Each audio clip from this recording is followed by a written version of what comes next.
네, 아는 기자 정치부 이현재 기자 나왔습니다. 이 기자, 이번 주말만 지나면 바로 영수회담입니다. 이 테이블에 어떤 의제가 오를 것 같습니까? 네, 어제 3차 실무회동에서 의제에 대한 제한을 두지 않기로 했죠.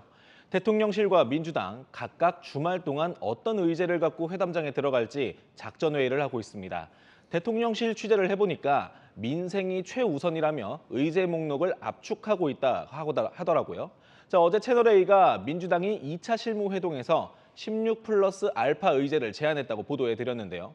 민주당도 이 중에서 핵심 의제 몇 가지를 추려내고 있습니다. 아무래도 이 가운데 전 국민 25만 원 지원금 이게 가장 관심이 가는 의제가 될 것 같은데 양측의 입장이 좀 좁혀졌습니까? 아직까지는 평행선을 달리고 있는 듯합니다. 민주당이 반드시 관철시키겠다고 벼르고 있는 만큼 논의 테이블에는 올라갈 걸로 보이지만 양측의 생각이 많이 다릅니다. 민주당 핵심 관계자는 민생 경기가 바닥이니 지원금 액수를 조정해서라도 꼭 해야 한다는 입장인데요. 이에 대해 대통령실 핵심 관계자에게 물어봤더니 그건 민주당이 생각하는 민생이라고 딱 잘라 말하더라고요.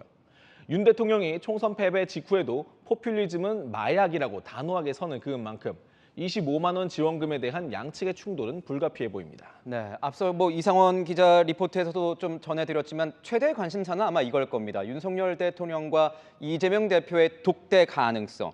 자, 이 가능성에 굉장히 관심이 쏠리는데 민주당은 지금 보니까 독대할 필요가 굳이 있겠느냐 이런 입장인 것 같아요. 네, 대통령실 쪽도 민주당 쪽도 이 독대에 대해서 사실 크게 중요하게 생각하는 분위기는 아닙니다.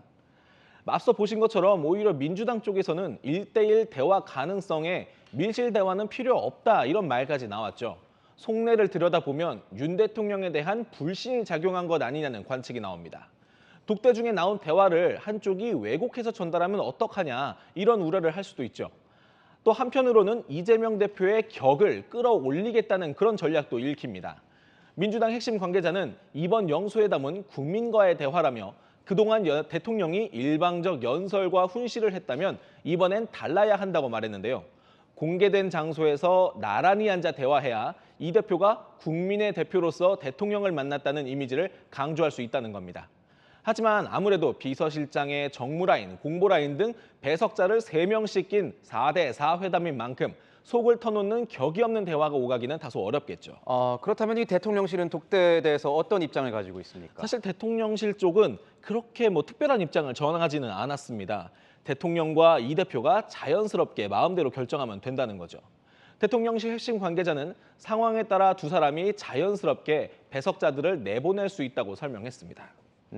의전 문제도 상당히 궁금합니다. 두 사람이 처음 만나는 만큼 대통령이 대통령실 집무실도 좀 소개할 수 있고 대통령실 구석구석 안내하고 그럴 수도 있을 것 같은데 그런 모습 혹시 연출이 좀 될 것 같습니까? 네, 말씀하신 것처럼 의전은 사실 상당히 예민한 문제입니다.